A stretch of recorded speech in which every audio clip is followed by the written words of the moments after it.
Afternoon, everyone. I haven't done a video for a little while, so I just wanted to come in here and give a little bit of a review of my Twickenham Fan Experience this weekend. Just got back from London. I live up in the north of England, so in between Manchester and Liverpool, a little town called Wigan.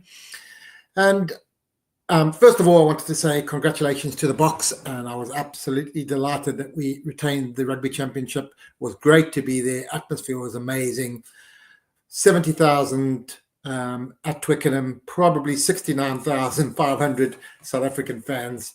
It was just fantastic to be there. I took my son, 15-year-old son, with me. It was his first experience of international rugby. He's been to Sharks games in Durban with me, but not to any international game. So well done to the Boks. I was obviously delighted that we managed to win the game, win the Rugby Championship. That was superb, and we were able to have a really good evening. On the flip side, the fan experience at Twickenham has left a lot to be desired, in my opinion, and I'll go into that now as to why that was the case. I mean, I've watched rugby many international grounds all across the world, and Twickenham for me is one of the worst fan experiences. Atmosphere is not, you can't call into question, and I presume it's great for players to play there and for coaches and that, but just from the fans' point of view, it's just a bit of a nightmare all around. So let me start from the beginning. I drove down early morning, 5:30 a.m. To a friend of mine's place in Wokingham. So I got there around about 9:30. We took a drive to Bracknell station, parked the car up there, and caught the first train in towards Twickenham. Now, that went all pretty smoothly. Hopped on the train. Train was absolutely packed, ram-packed at that early morning, but we kind of expected that because everyone was trying to get in to go and watch the Australia All Black game. So that's not an issue, and plus it was cram-packed with mainly South African supporters. Every single stop, more Saffers got on, and which made it quite festive, and that's certainly an eye-opener for my son, who's born in the UK, but I've managed to keep him as a Springbok fan. He had his green and gold on, and he couldn't believe how many South Africans were in London, and that living up north were a bit more scarce here. I mean, there are some, but nowhere near the numbers like that. We had a good chat with people on the train. It was really festive. It was great. Enjoyed that. Got into Twickenham, and fortunately, a friend of mine had saved us a seat at the George pub, which is a little walk down the road, because I've been to Twickenham many times, but not for about 5 or 6 years. And I've always known that if you go to the pubs right outside the ground, Cabbage Patch and those ones, you're going to struggle getting to the bar, struggle getting a drink, struggle to get food. And it's just a bit more unpleasant. So I was looking for something more chilled, so we could sit down and watch the game. And that's what we did, and that was all very good. But from then on, when we left to go to the stadium, from then on, the experience soured a little bit. First things first, when we were queuing up to try and get into the stadium, queues were horrendously long. And I think part of that issue, which is not exclusive to Twickenham, is now that tickets are digital and on your phones, and that it seems to slow everything down getting into the stadium, because people have got 4 tickets on their phone, and the sign's saying you can only use 1 phone per ticket, so you have to send your ticket to the rest of your family and that, or transfer them. It's just it seems to slow everything down, and the queues become longer. And then obviously they were having security checks, and that I took a small little backpack with me, which I take to football, to rugby, to any sporting events with me. All it had was a raincoat inside, rain jacket, a few sweets and nibbles just to take into the ground with me, and that's really it. I encountered a job's worth, that's the only word I can use to describe him, steward, who said to me, "The bag is too big, There's no way you're allowed to take that into the stadium. You're going to have to go and put that at security. Now, to be honest with you, my bag was just a small little backpack, a standard backpack, nothing big at all. And with very little inside it, you could really squash it down, and it wouldn't take up any space or anything. I also had a charger, iPhone charger in there in case my phone died. I argued with him for a bit, but I wasn't getting anywhere with him. And he said the same thing to a few other people in the queues. I mean, women who had handbags and things like that. I mean, why? I mean, I could understand if you got big suitcases, but this one would just fit under my seat and bother nobody. So I think he was just being really a pain in the backside. I mean, everyone was arguing, and we were saying, why must we now go? This is getting close to kickoff. Go put our bag down. The rest of the people that are with us have got the tickets on their phone. They're going to have to wait for us. It's just going to create chaos. Anyway, I just went away from him, moved down the line a little bit, and went straight through the next turnstile. And I got in. And the whole farce of it is that they were so worried about the size of my bag that nobody actually checked the contents of my bag. Nobody gave me a frisk or search or anything. And we walked straight in. So crazy stuff.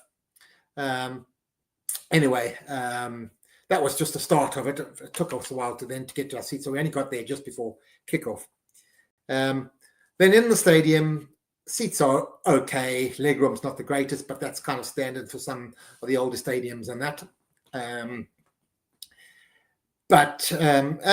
our seat was reasonable. It was behind the poles, sort of 18 rows from the front. So fairly low down, but not too low that you couldn't judge perspective. And that, and I'd kind of chosen that seat specifically. So seats were reasonable. Initially, I had 6 seats vacant to my right-hand side. So my son was to my left, and we had 6 seats open. After about 20 minutes into the game, finally, the people that were sitting in those seats rocked up. They rocked up with each of them with a 4-pack of beers, carrying them.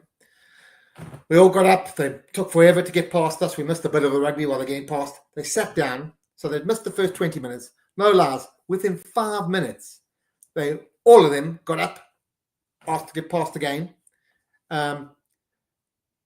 Came back in about 5 minutes with more beers, sat down. Within 5 minutes again, obviously needed the toilet. All of them got up, went to the toilet. Didn't come back until after half time, about 10 minutes after half time. Came back with more beers, drank the beers. Bear in mind that during this time, they did not watch a single bit of the game. They were just drinking the beers, obviously just to get drunk, and then needed the toilet. But 5 minutes later, needed the toilet again, came back, sat down, and didn't know what was going on in the game, didn't know the score, nothing. I had a quick chat to them, found out they were English supporters, so I had no interest in South Africa or Argentina. So I don't know how they got if they bought their tickets or they were gifted tickets, but a total waste of turning up and actually spoiling the experience for everyone, but keep going to the pub and back and going to the toilet and back. Now, I'm someone who likes a drink at a rugby game and that, but I prefer to have a couple of drinks before the game, not too much because obviously then I'm going to need to go to the toilet myself. And then I'll rather say, while I'm watching the game, I don't need anything. And then I'll have a few drinks afterwards to celebrate. It's getting to the point now where I'm thinking perhaps they need to stop selling alcohol while the game is on. If someone can't come to a game and watch a game without having a pint or any alcohol, then really you're better off just staying at home because you spoil the experience for everyone else. And to be honest with you, that experience means that I would probably have enjoyed it, sitting at home even more. Obviously, you don't get the atmosphere, but you've got so many more comforts and that at home. And that really did sour the experience for me a bit. I mean, they really were annoying. But a couple of other things to note, which I found a bit irritating. When the yellow card was on, no place in the stadium could you see how long was remaining on the yellow card. So normally you would have a timer on the scoreboard or on the side of the field, but nothing. The other thing is when the kickers were kicking, there was no timer to tell you how much time was remaining for the kicks. So that's really poor, in my opinion. And obviously, most of you watched the game. The game was not the greatest. It was very windy. Conditions weren't great. But South Africa showed a lot of heart to come back again and win the game. The championship was on the line, so they needed to win. So it was never going to be the prettiest game. They just needed to get the job done. Full credit to Argentina. They really muscled up this week. They looked really good. Their handling was superb. I think I can count on one hand the number of knock-ons they made, and they were throwing the ball around a lot. So full credit to Argentina. They did make it hard for the Boks, and they didn't just roll over. And they were a lot better than the previous week. But Boks did the job. We stayed afterwards just to watch the presentation in the stands, and then went out afterwards for a few drinks in the stadium, around the stadium. And that was good because I managed to meet up with a few old friends, people that I had bumped into that I hadn't seen for 25, even 30 years, old football buddies, and that was good. But then decided we were going to go and look for somewhere to grab something to eat.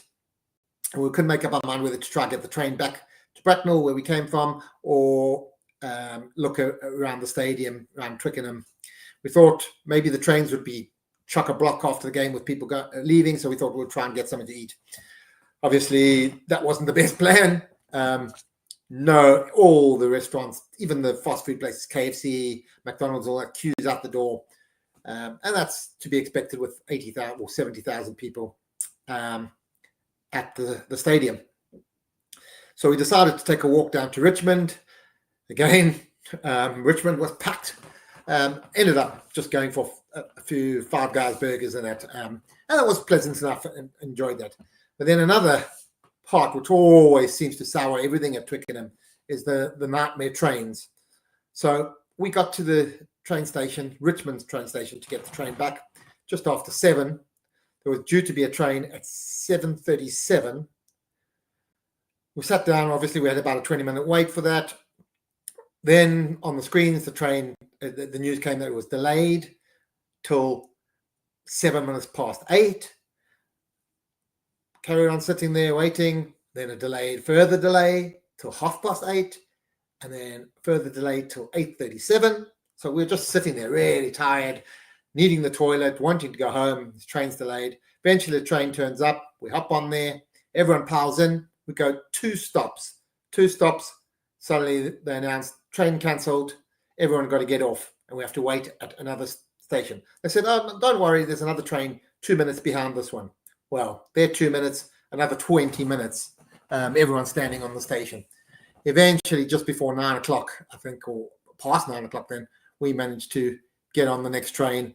Eventually got back to Bracknell, probably about 20 to 10, got our car and drove back to Wokingham back for about 10 o'clock. So having been at the station for 7 or just after 7, we only got back to Bracknell, to Wokingham at 10 o'clock. Bear in mind, I had left at 5:30 in the morning, my son as well. We were really tired, desperate for the toilet, all of that. And this doesn't seem to be a one-off. This seems to be a regular occurrence, because I remember going to Twickenham so many times, and there always seems to be issues with trains. You would think on a match day they would put on more services, make sure things are working.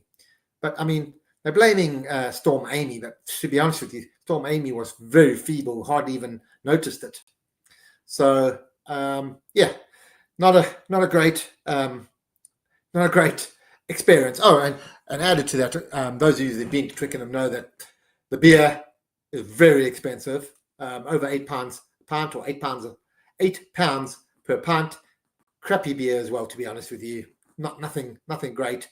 Bought my son a can of Pepsi, £3.10 for a can of Pepsi, warm can of Pepsi.